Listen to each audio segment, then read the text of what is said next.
नमस्कार। आज हम इतिहास के पन्नों को पलटकर एक ऐसे दिन की बात करेंगे जिसने भारत के स्वतंत्रता संग्राम की पूरी कहानी ही बदल दी।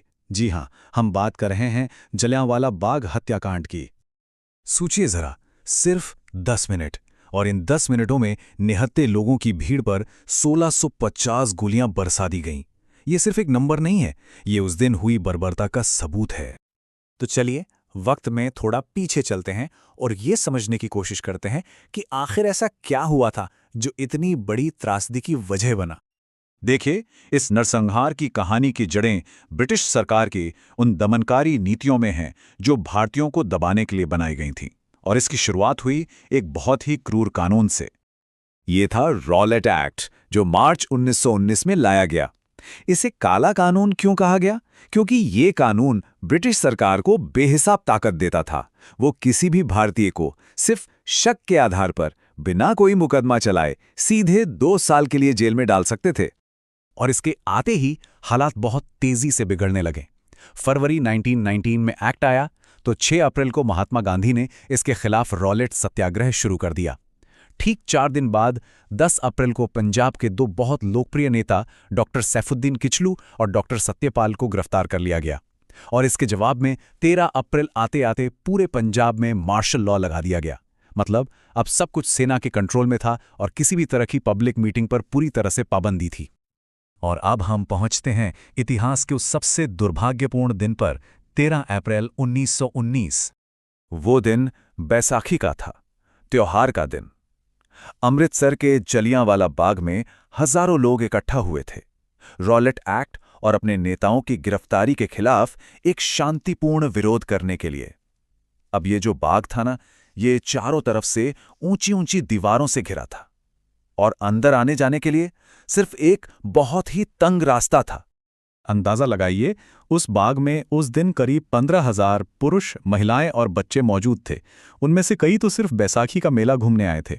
उन्हें जरा भी अंदाजा नहीं था कि आगे क्या भयानक होने वाला है। और तभी वहां पहुंचा जनरल डायर अपने 90 हथियारबंद सैनिकों के साथ। उसने आते ही सबसे पहले बाहर निकलने के उस इकलौते रास्ते को बंद कर दिया और फिर बिना कोई चेतावनी दिए अपनी टुकड़ी को सीधे गोली चलाने का आदेश दे दिया।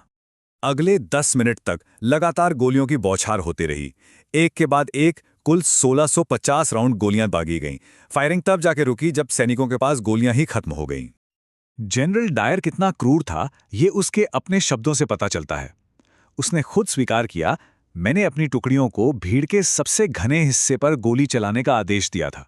उसका इरादा सिर्फ भीड़ को हटाना नहीं था, बल्कि ज्यादा से ज्यादा लोगों को मौत के घाट उतारना था। उन गोलियों से बचने के लिए बहुत से लोगों ने अपनी जान बचाने की कोशिश में बाग में बने एक कुएं में छलांग लगा दी। वो कुआं देखते ही देखते 120 से ज्यादा लाशों से भर गया। आज हम उस जगह को शहीदी कुआं के नाम से जानते हैं। अगर आंकड़ों की बात करें तो इस नरसंहार में 1000 से ज्यादा लोगों की मौत हुई और 2000 से ज्यादा लोग घायल हुए। और क्रूरता की हद तो ये थी कि घायलों को पूरी रात बिना किसी इलाज के वहीं तड़पने के लिए छोड़ दिया गया। इस हत्याकांड ने पूरे भारत को अंदर तक हिलाकर रख दिया और इसकी गूंज दूर दूर तक, यहां तक कि ब्रिटेन में भी सुनाई दी। इस घटना पर भारत और ब्रिटेन का रिएक्शन जमीन आसमान जैसा था। एक तरफ रविंद्रनाथ टैगोर ने अपना नाइटहुड का सम्मान लौटा दिया, महात्मा गांधी ने कैसरे हिंद का पदक वापस कर दिया और सर शंकर नायर में तो वाइसरॉय की काउंसिल से ही इस्तीफा दे दिया। वहीं दूसरी तरफ lieutenant governor Michael O'Dwyer ने डायर की तारीफ की और ब्रिटिश हाउस ऑफ लॉर्ड्स ने तो उसे पंजाब का रक्षक कहकर एक तलवार भेंट की। जब चारों तरफ से दबाव बढ़ा तो ब्रिटिश सरकार ने जांच के लिए हंटर कमीशन बनाया। कमीशन ने माना कि डायर ने अपनी शक्ति का गलत इस्तेमाल किया था, लेकिन सजा के नाम पर क्या हुआ? उसे बस उसके पद से हटा दिया गया। उसके खिलाफ कोई कानूनी या आपराधिक कार्रवाई नहीं हुई, बस। और यही घटना भारतीय स्वतंत्रता संग्राम के लिए एक निर्णायक मोड़, एक टर्निंग पॉइंट बन गई।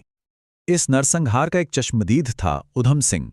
उन्होंने उस बाग की खून से सनी मिट्टी हाथ में लेकर बदला लेने की कसम खाई थी और वो अपनी कसम भूले नहीं। पूरे 21 साल तक उन्होंने इंतजार किया और 1940 में लंदन जाकर माइकल ओ डायर की हत्या कर दी।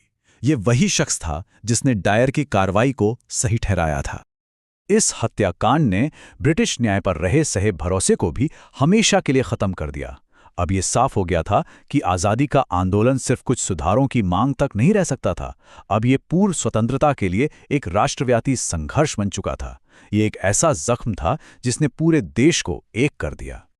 तो आखिर में ये सवाल जरूर उठता है कि कैसे एक दिन का दर्द और गुस्सा एक पूरे देश की आज़ादी के लिए अगले 28 साल तक जलने वाली आग की चिंगारी बन गया।